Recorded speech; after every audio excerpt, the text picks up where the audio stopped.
Dito ulit sa Bukid Amara, may isa pa akong recipe na bukod sa tatak Pinoy, mas pasasarapin pa natin gamit ang isang kakaibang ingredient. Puso ng saging. Dahil sa mga food adventures natin, iba't ibang klase ng recipes yung mga nadidiskubre ko.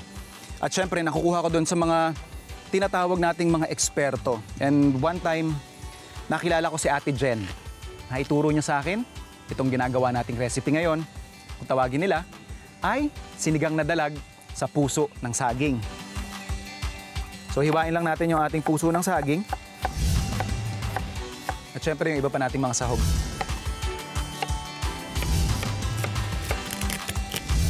At yung pampaasim na gagamitin natin, kamyas. Isa talaga sa mga pinaka-paborito kong part pag mga gantong tinatawag nating probinsya recipes is kung gaano ito kasimple. So once na ready na natin yung mga ingredients, pagsasama-samahin na lang natin. So yung pinakailalim natin, doon ko ilalagay yung ating puso ng saging. Dahil ito na rin yung ingredient natin na pinakamatagal maluluto.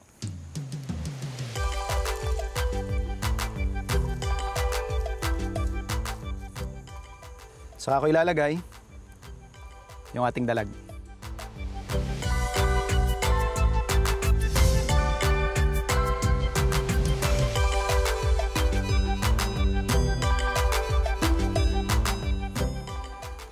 Saka ko ito babalutin ng ating kamyas,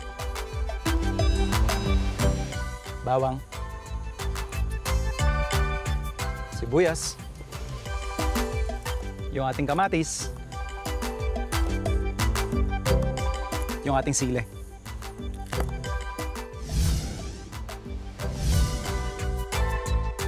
Saka natin lalagay yung hugas-bigas.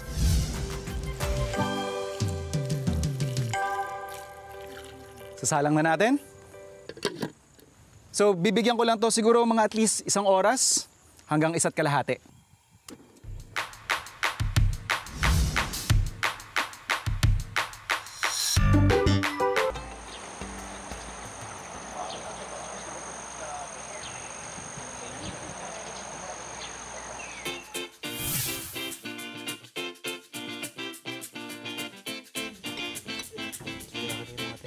Ingat mo sa tinik mga ito.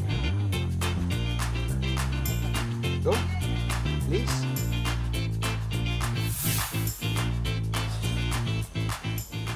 Kamusta? Sarap po. Medyo maanghang lang. Sakto lang. Sakto lang. Sakto lang. Very good. Kwan to? Staple sa Bulacan.